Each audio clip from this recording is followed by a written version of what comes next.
Hello दोस्तों, स्वागत है आपका हमारे यूट्यूब चैनल में। जैसा कि आप जानते हैं कि हमारे इस चैनल पर बीएससी की भी नियमित क्लासें चलाई जाती हैं, जिसके अंतर्गत सिलेबस बताने के साथ साथ हमने मैथमेटिक्स के भी 10 पार्ट कंप्लीट करा दिए हैं। यदि आपने उन वीडियोज़ को अभी तक ना देखा हो तो प्लीज़ प्लेलिस्ट में जाकर देख लीजिए। जो भी हमारे बीएससी के स्टूडेंट्स हैं उनके लिए आज हम लेकर आए हैं physics first semester first paper का पहला पार्ट। हमारा उद्देश्य है कि ग्रेजुएशन के जो स्टूडेंट हैं उनको अच्छे मार्क्स दिलवाना, जिसमें समझ के साथ साथ अच्छी कॉपी लिखने की भी एक कला होनी चाहिए और उसी पर हमको नंबर मिलते हैं। इसीलिए ये हमारा एक हैंड रिटन नोट्स है और हम ये कोशिश करते हैं कि अपने हैंड रिटन नोट्स के माध्यम से आपको बताएं, समझाएं।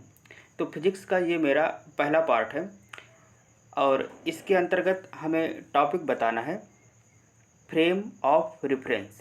ये बहुत ही महत्वपूर्ण टॉपिक है और अक्सर एग्ज़ाम में इससे क्वेश्चन ज़रूर बनता है। ये एग्ज़ाम पॉइंट ऑफ व्यू के साथ साथ हमारे दैनिक जीवन में भी काफ़ी महत्वपूर्ण है। फ्रेम ऑफ रेफरेंस क्या है, इसको समझना। तो सबसे पहले हम ये समझते हैं कि फ्रेम ऑफ रेफरेंस क्या है। इसकी खोज और इसके विषय में जो समझाया था वो साइंटिस्ट न्यूटन ने बताया था और इन्होंने बताया कि किसी भी बॉडी की मोशन या पोजीशन, किसी भी बॉडी की जो गति होती है या स्थिति होती है, तब तक उसका कोई महत्व नहीं होता है जब तक उसको किसी से कंपेयर न किया जाए, किसी से तुलना न किया जाए। और जिससे हम तुलना करते हैं वही फ्रेम ऑफ रेफरेंस कहलाता है। तो इसके अंतर्गत डिफिनीशन में हमने यही लिखा है कि the motion and position of any body have no meaning unless they are described with respect to some well defined system.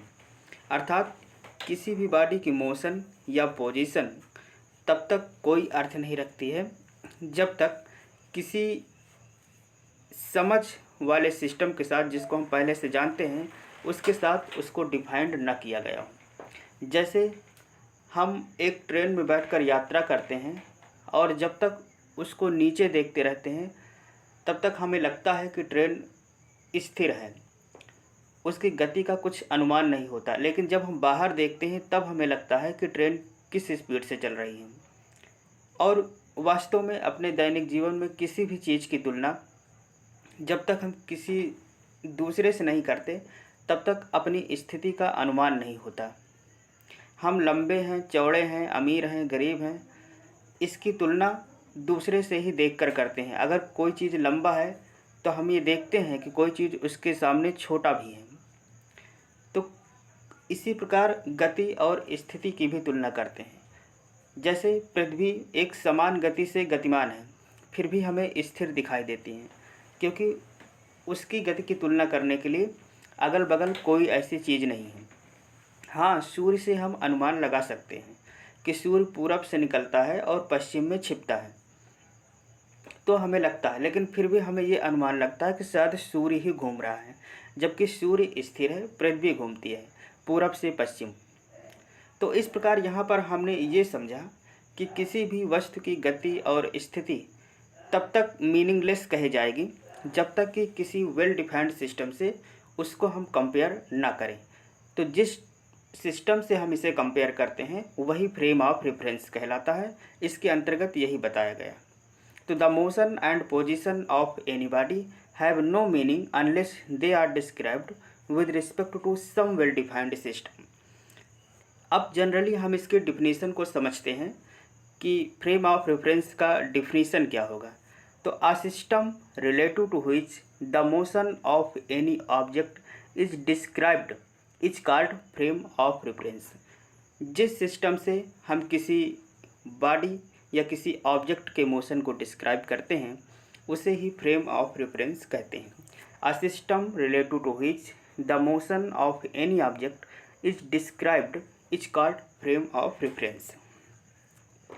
Physics के अंतर्गत यदि हम फ्रेम ऑफ रेफरेंस की बात करें तो जो फिजिक्स में फ्रेम ऑफ रेफरेंस लिया जाता है वो 3 डायमेंशनल के रूप में लिया जाता है। ये जैसे हमने लिया है एक्स वाई जेड, और इस 3 डायमेंशनल कोऑर्डिनेट के अंतर्गत यदि हम कोई पॉइंट लेंगे तो उसमें 3 पॉइंट होंगे एक्स वाई जेड, और एक चौथा कोऑर्डिनेट भी लिया जाता है समय का, लेकिन जो पोजीशन के रूप में हमने लिया है तो एक्स वाई जेड इसके कोऑर्डिनेट हैं। The simplest frame of reference consider as Cartesian form of coordinate system. The position of any point in space with respect to this frame of reference r vector equal ix plus jy plus kz। इस 3 dimensional में किसी भी particle का जो position होता है उसको हम डिफाइन करते हैं vector r equal to I X plus J Y plus K Z से। अब यदि इसकी वेलोसिटी को हम प्राप्त करना चाहें तो हम जानते हैं कि वेलोसिटी प्राप्त करने के लिए जो पोजीशन वेक्टर है उसको टी के रिस्पेक्ट में हम डिफ्रेंशिएट करेंगे।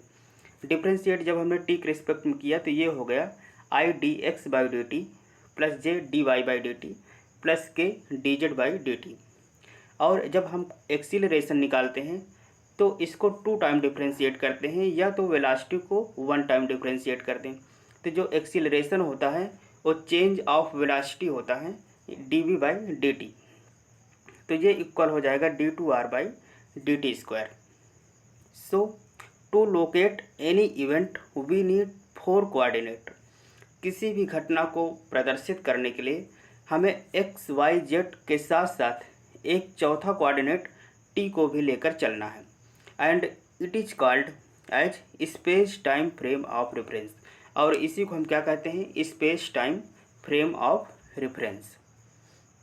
अगली हेडिंग है kinds of frame of reference. तो फ्रेम ऑफ रेफरेंस के परिप्रेक्ष्य में हमने ये समझा कि जिस सिस्टम से किसी बॉडी की मोशन या पोजीशन की तुलना करते हैं उसे फ्रेम ऑफ रेफरेंस कहते हैं। फिजिक्स में फ्रेम ऑफ रेफरेंस को हमने 3 डायमेंशनल कोऑर्डिनेट से समझा, जिसमें किसी पॉइंट की पोजीशन को एक्स वाई जेड से प्रदर्शित किया और उसके साथ साथ टाइम को भी इंक्लूड किया। अब हम ये समझते हैं कि kinds of frame of reference क्या है, फ्रेम ऑफ रेफरेंस कितने प्रकार के होते हैं। तो पहला फ्रेम ऑफ रेफरेंस जो है उसे कहते हैं इनर्शियल फ्रेम ऑफ रेफरेंस, जिसे हिंदी में कहते हैं जड़त्वीय निर्देश तंत्र। क्योंकि इनर्शिया मतलब क्या होता है, जड़त्व, और जड़त्व का नियम हमने न्यूटन के गति विषयक प्रथम नियम में पढ़ा है, जिसमें उन्होंने बताया है कि कोई वस्तु यदि एक समान चाल से चल रही है और यदि कोई वस्तु स्थिर है तो वो स्थिर ही रहेगी, एक समान चाल से चल रही तो उसी चाल से चलती ही रहेगी जब तक कि उस पर कोई एक्सटर्नल फोर्स या बाह्य बल न लगाया जाए। तो उसे हम कहते हैं जड़त्व का नियम। अब जब हम बात करते हैं इनर्शियल फ्रेम ऑफ रेफरेंस की, तो इसमें भी उस फ्रेम ऑफ रेफरेंस का जिक्र करते हैं जो न्यूटन के फर्स्ट और सेकंड लॉ को फॉलो करे। तो इसमें हमें वही समझना है कि a frame of reference in which Newton's first and second laws of motion are valid. एक ऐसा फ्रेम ऑफ रेफरेंस जिसमें न्यूटन का फर्स्ट और second law of motion valid होता है is called inertial frame of reference. उसे हम inertial frame of reference कहते हैं। Newton's law of motion are valid only unaccelerated body. ये भी समझना जरूरी है, जो न्यूटन्स लॉ ऑफ मोशन है वो केवल और केवल अनएक्सीलरेटेड बॉडी पर वैलिड होता है। पहले नियम में हमने यही कहा कि यदि कोई वस्तु एक समान गति से गतिमान है या स्थिर है, दोनों पोजीशन में अनएक्सीलरेटेड है, क्योंकि एक्सीलरेशन का मतलब होता है समय के साथ वेग परिवर्तन, और यदि वेग परिवर्तन नहीं हो रहा है तो उसका त्वरण 0 है। तो जो न्यूटन्स लॉ है केवल अनएक्सीलरेटेड बॉडी पर वैलिड होता है। इसलिए हम ये भी कह सकते हैं कि जो इनर्शियल फ्रेम ऑफ रेफरेंस है ये केवल अनएक्सीलरेटेड फ्रेम ऑफ रेफरेंस भी कहलाता है। तो इस प्रकार हमने देखा कि inertial frame of reference also called as unaccelerated frame of reference. तो इनर्शियल फ्रेम ऑफ रेफरेंस को हम अनएक्सीलरेटेड फ्रेम ऑफ रेफरेंस भी कहते हैं। हमने ये देखा कि Newton's law of motion are valid only unaccelerated body. ठीक, तो so inertial frame of reference also called as unaccelerated frame of reference. Okay, इतना हम समझ गए हैं। It is also called as Newtonian और गैलीलियन फ्रेम ऑफ रेफरेंस। इसके साथ साथ हम इसको न्यूटोनियन या गैलीलियन फ्रेम ऑफ रेफरेंस के नाम से भी जानते हैं। न्यूटोनियन इसलिए कहते हैं क्योंकि ये frame of reference, inertial frame of reference, Newton के गति नियम पर वैलिड है, इसीलिए इसको हम न्यूटोनियन फ्रेम ऑफ रेफरेंस भी कहते हैं। अब देखिए in inertial frame of reference, inertial frame of reference में हमने देखा कि उसकी गति समान है या स्थिर है। तो समान या स्थिर की स्थिति में उसका एक्सीलरेशन क्या है, 0। तो a इक्वल d2r/dt² इक्वल क्या हुआ, 0। क्योंकि हम जानते हैं कि F इक्वल m/a होता है। जब उसका एक्सीलरेशन 0 है तो उस पर लगने वाला फोर्स भी क्या माना जाएगा, 0। और इसको और प्रसारित करें तो चूँकि हमने पोजीशन माना था पार्टिकल का, r equal ix + jy + kz, तो इसको हम लिख सकते हैं d2x/dt² बराबर d2y/dt² बराबर d2z/dt² इक्वल 0। एक इम्पॉर्टेंट पॉइंट नोट के लिए हम बता दें कि a frame of reference which is fix on earth, एक ऐसा फ्रेम ऑफ रेफरेंस जिसको अर्थ पर फिक्स कर दिया जाए तो उसे हम इनर्शिया फ्रेम कहते हैं। A frame of reference which is fix on earth called inertia frame. Earth is also an inertial frame of reference. पृथ्वी को भी हम इनर्शियल फ्रेम ऑफ रेफरेंस मान सकते हैं क्योंकि पृथ्वी भी एक समान गति से गति कर रही है। Because it is moving with constant velocity, क्योंकि पृथ्वी भी एक नियत वेलोसिटी से घूम रही है, इसलिए पृथ्वी को भी हम एक इनर्शियल फ्रेम ऑफ रेफरेंस के रूप में मान सकते हैं। अब फ्रेम ऑफ रेफरेंस का जो दूसरा टाइप है वो है non inertial frame of reference. Non inertial frame of reference उसे कहते हैं जिसमें Newton's law of motion valid नहीं होते हैं। तो a frame of reference in which Newton's law of motion violate, एक ऐसा फ्रेम ऑफ रेफरेंस जिसमें न्यूटन्स लॉ ऑफ मोशन लागू नहीं होता है, उसे हम कहते हैं non inertial frame of reference. This frame of reference are accelerated. उसमें हमने देखा था कि चूँकि Newton's law of motion valid होते हैं अनएक्सीलरेटेड बॉडीज के लिए, लेकिन इसमें Newton's law of motion accelerated body के लिए वैलिड नहीं होते। तो एक ऐसा फ्रेम ऑफ रेफरेंस जो न्यूटन्स लॉ को फॉलो नहीं करता है उसे non inertial frame of reference कहते हैं। तो इस प्रकार ये वाला फ्रेम ऑफ रेफरेंस एक्सीलरेटेड होता है, अर्थात हम ऐसे फ्रेम ऑफ रेफरेंस से तुलना करें किसी बॉडी की गति या पोजीशन की जो किसी न किसी वेग से गतिमान है और उसका वेग बदलता रहता है, अर्थात एक्सीलरेटेड है। अब हम एक नई हेडिंग के विषय में बात करते हैं, फिक्टिटियस फोर्स और स्यूडो फोर्स। ये एक आभासी बल होता है, इसके विषय में चर्चा करेंगे। A force which appears only due to acceleration of non-inertial frame of reference are called fictitious force या pseudo force। एक ऐसा बल जो केवल non inertial frame of reference के एक्सीलरेशन के कारण उत्पन्न होता है उसे हम लोग फिक्टिटियस फोर्स या स्यूडो फोर्स कहते हैं। एक एग्जाम्पल के रूप में यदि हम समझें तो जैसे हम ये देखते हैं कि जब कोई पैसेंजर किसी गाड़ी पर बैठकर आगे की ओर गति करता है तो जिस डायरेक्शन में गति करता है वो ऐसा अनुभव करता है कि पीछे की तरफ कोई एक बल लग रहा है, अर्थात पीछे उसको धकेल रहा है। तो चूँकि हम आगे बढ़ रहे हैं तो पीछे की तरफ जो बल लगता है इसी बल को स्यूडो फोर्स कहते हैं या फिक्टिटियस फोर्स कहते हैं। When a passenger goes on vehicle in forward direction then he feels that a force acting upon him in backward direction, it pushes passenger in backward direction। ये passenger को backward direction में push करता है, इसलिए चूँकि हम आगे की ओर चल रहे हैं तो ये एक आभासी बल है और इसी बल को हम स्यूडो फोर्स कहते हैं। एक दूसरा एग्जाम्पल हम इसी में समझते हैं सेंट्रीफ्यूगल फोर्स का। सेंट्रीफ्यूगल फोर्स को हिंदी में अपकेंद्रीय बल कहते हैं। अपकेंद्रीय बल का मतलब ये होता है कि जब कोई बॉडी सर्कुलर मोशन करता है, जब कोई बॉडी सर्कुलर मोशन करता है तो उसके केंद्र की बाहर की ओर एक फोर्स का अनुभव होता है जिसे हम लोग अपकेंद्रीय बल कहते हैं या सेंट्रीफ्यूगल फोर्स कहते हैं। जैसे हमने देखा है कि जब किसी रस्सी में हम कोई पिंड बांधकर उसे तेज़ी से घुमाते हैं तो बाहर की ओर एक खिंचाव महसूस होता है, रस्सी में एक तनाव महसूस होता है, उसे ही हम लोग सेंट्रीफ्यूगल फोर्स कहते हैं। या सर्कस में हमने देखा होगा कि जब मौत के कुएं में गाड़ियां घूमती हैं तो ऊपर जाकर गाड़ी बिल्कुल नीचे की ओर हो जाता है, फिर भी वो नहीं गिरती। इसका कारण यह है कि एक सेंट्रीफ्यूगल फोर्स ऊपर की ओर लगता है और वो गिरने से बच जाती है। ये भी एक आभासी बल है कि चूँकि हम वस्तु को अंदर की ओर खींच रहे हैं लेकिन बाहर की ओर एक बल हमें आभास हो रहा है। तो इसमें हमने यही लिखा है कि centrifugal force is also an example of fictitious force. ये भी फ़िक्टिटियस फोर्स या स्यूडो फोर्स का एक एग्जाम्पल है। When a body rotate in a non inertial frame of reference, जब कोई body non inertial frame of reference में rotate करती है तो then it is acted upon by a force in outward direction called centrifugal force. तब इसके ऊपर एक फोर्स लगता है आउटवर्ड डायरेक्शन में, तो उसे ही हम लोग क्या कहते हैं, सेंट्रीफ्यूगल फोर्स कहते हैं। स्यूडो फोर्स का एक तीसरा एग्जाम्पल भी यदि हम आपको बताएं तो इसमें यह है कि a man standing in a lift which is falls freely under the action of gravity, then he feels himself to be weightless।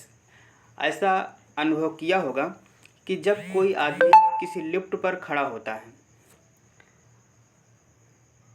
जो मुक्त रूप से, बिल्कुल फ्री रूप से नीचे की ओर गिर रहा है, मतलब मान लीजिए कि लिफ्ट टूट गई या किसी झूले में झूल रहे हैं, झूला अचानक टूट गया, तो उस समय जब टूट कर नीचे आता है तेज़ी से, तो उस समय हमें महसूस होता है कि जैसे हमारा वेट बिल्कुल शून्य हो गया, अर्थात हम वेटलेस हो गए हैं। उसका कारण यही है कि चूँकि जो आउटवर्ड डायरेक्शन में फोर्स लगता है वही कार्य करता है।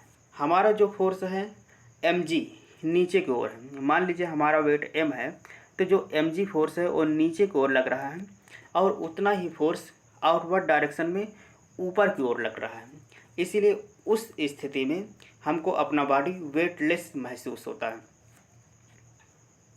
तो एक बार फिर से देखें कि a man standing in a lift which falls freely under the action of gravity, then he feels himself to be a weightless. जैसे ये देखिए लिफ्ट में है और लिफ्ट यदि अचानक टूट जाती है तो इनको अपना वेटलेस मालूम होता है। अर्थात यदि एक्सीलरेशन ऑफ मैन हम मान लेते हैं कि जी है, क्योंकि जी एक्सीलरेशन से, जिसे हम एक्सीलरेशन ऑफ ग्रेविटी कहते हैं, उससे गिरता है, तो जो मैन का वेट है वो mg है और एक्सीलरेशन ऑफ लिफ्ट का भी g ही होगा क्योंकि अब उसका कनेक्शन टूट गया है। तो जो फ़िक्टिटियस फोर्स लगेगा वो -mg है, तो टोटल फोर्स जो मैन को महसूस होगा वो होगा mg - mg, तो 0। अर्थात उसे अपना बॉडी ऐसा लगेगा कि जैसे कोई वेट ही नहीं, वेटलेस है। ये जो फोर्स है fictitious, this force really does not exist on particle. वास्तव में ये फोर्स पार्टिकल पर एग्जिस्ट नहीं करता है, but appears due to acceleration of frame of reference. ये फ्रेम ऑफ रेफरेंस के एक्सीलरेशन के कारण प्रतीत होता है। अर्थात जो ये स्यूडो फोर्स है या फ़िक्टिटियस फोर्स है, इसका केवल एक कारण है कि जिस फ्रेम ऑफ रेफरेंस से हम कंपेयर कर रहे हैं, ये फ्रेम ऑफ रेफरेंस के एक्सीलरेशन के कारण ही एग्जिस्ट होता है, महसूस होता है। अगर फ्रेम ऑफ रेफरेंस एक्सीलरेटेड ना हो, इसका वेग समय के साथ बदले ना, एक निरंतर वेलोसिटी से घूमे, तो फिर ये आउटवर्ड डायरेक्शन में जो फोर्स हमें महसूस होता है वो महसूस नहीं होगा। इसके बाद एक इम्पॉर्टेंट हेडिंग हम पढ़ते हैं, गैलीलियन ट्रांसफॉर्मेशन। इसके अंतर्गत हम ये समझते हैं कि the transformation equation of coordinates of a particle from one inertial frame to another are known as Galilean transformation. अर्थात किसी पार्टिकल का किसी कोऑर्डिनेट एक्सिस में एक फ्रेम ऑफ रेफरेंस से दूसरे फ्रेम ऑफ रेफरेंस में जो ट्रांसफॉर्मेशन है उसे गैलीलियन ट्रांसफॉर्मेशन कहते हैं। The transformation equation of coordinate of a particle from one inertial frame to another are known as Galilean transformation.